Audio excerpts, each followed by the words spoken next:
Hi everybody, welcome back to Goodnight Lighthouse. I'm Miss Dorothy and I'm here to read you another story. And I'm going to read you a story tonight about words. Words. We need words to read books, we need words to talk, and this is a book about words from different places. And it's called My Words Flew Away Like Birds. My words flew away like birds. This is a book about a little girl who goes to live somewhere new. And the people there speak different words than she knows. And she has to figure out what everybody's saying and how to talk to them. And we need to get into this book and find out what happens to this little girl's words. Are you ready to get inside this book with Miss Dorothy? Good. I need you to sit up and listen up, because here we go. My Words Flew Away Like Birds, written by Debora Pearson, illustrated by Shrija Jain. Before I came here, I could see the world from my bedroom window, all the places I knew, the homes of my friends, the trees we ran under, and on our way to school, and the noisy market where I went shopping with my mother and aunts. Oh, she's thinking about where she used to live. My favorite part of the market was my grandfather's bakery, where everything, especially my grandfather, smelled fresh, warm bread. That was my world, back then. Before we moved away, my mother taught me some words in a new language. She said we would need these words and other ones too in the place where we were going. The words felt strange and lumpy in my mouth. Hello, how are you? I am very well, thank you. It was nice to meet you. Goodbye. What would it be like, I wondered, to live where everyone said these words? And I would too. She's moving from a different country and she needs to learn how to speak English. But when we came here, my mother, my father, and me, all my words flew away like birds. Everyone spoke so fast, their words tumbled out and swirled all around. Hey, what's up? Not much. What you doing? Come on, let's go. Sheesh, wait up. Nah. Okay. Oops, my bad. Gotta go. Whatever. See you later. Yeah, sure. Maybe later. Wow, that's a lot of new words for her to have to learn. Their words did not sound like the ones I had learned, so I did not say anything. I was like a tiny bug on a little leaf. Waiting, watching, listening, trying to figure out where I had landed, trying to fit in.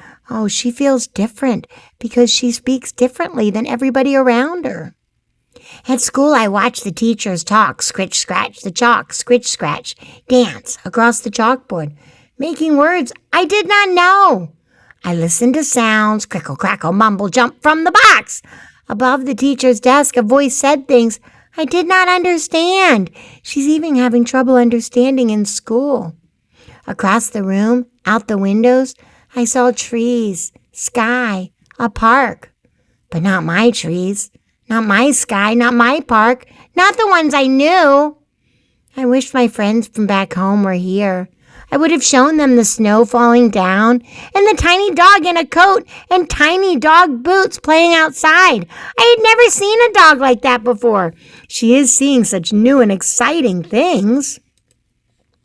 I wanted to tell them about the funny bread, not like my grandfather's. And the time I got lost at school, the teacher who found me called me the new girl. I am not new. I am just me, the same as always. Everything else, even that teacher, is new. Oh, no, she really wants to feel better in her new home. One night, Mr. Taggart, who fixes things in the tall building where we live now, clumped down the hall in big boots and knocked on our door. Surprise, he said. We did not know what surprise meant. Was something broken? She doesn't know what it means when someone says surprise. Another man in boots stood there, too. My assistant, said Mr. Taggart. He's from the same place you folks are. I'm sure you have a lot to talk about. It took a while for us to understand Mr. Taggart's words. He smiled and waved his hand like he was conducting music. Go on, he said to us. They want him to talk to the assistant because they talk the same language. But when my father spoke to the man in our old language, the man did not understand. He was not from the same place as us. Mr. Taggart looked confused. No one knew what to do.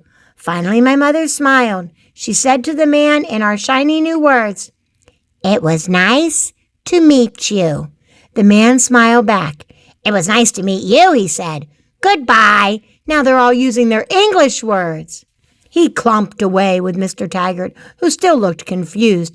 And that was the end of our surprise, whatever a surprise is. In spring, when the snow was finally gone, I went to the park and walked down the hill to the playground. A girl wearing a hat blue as the sky was there. Nobody else, swinging up, down, until she slipped off and fell off the ground. She started to cry. Oh, no! I did not know what to do. I picked up her hat, I brushed it off, and I gave it to her. I tried to think of something to say. Then I remembered, "Hello, how are you?" The girl wiped her eyes. "I'm okay," she said. "Thanks for getting my hat." She pulled it on and ran up the hill very fast to someone waiting there. At the top, she turned and waved to me. "See ya," she called. I waved too. "See you," I called, but she was already gone. Did she just make a friend? This is what happened the next week at recess. Everyone else was running, laughing, leaping like rabbits when I saw the girl with the blue hat. She sees her at school. She ran over and said, "You go here?" I didn't know that. I said, "I go here." I didn't know that. My words did not come out exactly right, but the blue hat girl knew just what I meant. "Come on," she said. "Let's play." She grabbed my hand and we ran all over, laughing and leaping like rabbits. She did make a friend. When the bell rang, we lined up together, me and my new friend, still holding hands. We walked to our classrooms. "See you," she said. "See you," I said, and this time I knew that I would see her soon. When I came here, all my words flew away. That was back then. Now I have new words. My friend, my baby brother, our home, our trees, our park, our sky. And these words are here to stay. Wow, that was a really good book about words. And it was a really good book about friendship. That little girl moved to a new place. She must have come from a different country far away, and she spoke a different language there. So when she came to the new place, she wasn't quite sure if her words would help her make friends, because she didn't really understand what people were saying, and they really didn't understand what she was saying, but she worked really hard at it. And then she met a friend who it didn't matter whether she understood all her words. She just wanted to be her friend. And friendship is something that happens everywhere, all over the world, no matter what language you speak. And they became the best of friends. And her old words flew away. New words came into her life, like home, trees, park, sky, friend. She learned all those new words, and she made a new friend in the new place. That was a really good book. I love books about words, and I love books about friends.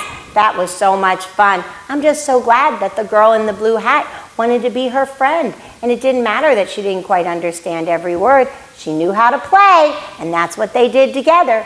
You know what? If you meet somebody at school and they don't quite talk the same as you do, and it might be hard to understand them, you can still be their friend. And you can help them to learn things. You can teach them words, and they can teach you different words. You can learn so much from each other, and you can be friends. Because friendship happens no matter what language you speak, no matter what your words sound like. I hope you'll remember that, especially when you go to school, because you might meet somebody who you don't understand their words, but you can still be their friend. Remember, it's very important to be the friendly one. Miss Dorothy tells you all the time what the Bible says. If you want to have friends, you need to be a friend. So why don't you be friendly to everybody at school, even if you don't understand all their words? Does that sound like a good idea? I think it does. You know what another good idea is when you're at school? You and your new friend? Obey, and obey right away. And come back and see Miss Dorothy, because I'm going to be sitting right here, ready to read another book to you. Bye! Thanks for reading with Miss Dorothy. I hope you enjoyed this book, and I hope you'll come back soon to read another. What's your favorite book? Drop Miss Dorothy a note and let me know. I'll go find it and I'll read it to you. Be sure to subscribe, like, and share. I'll see you soon.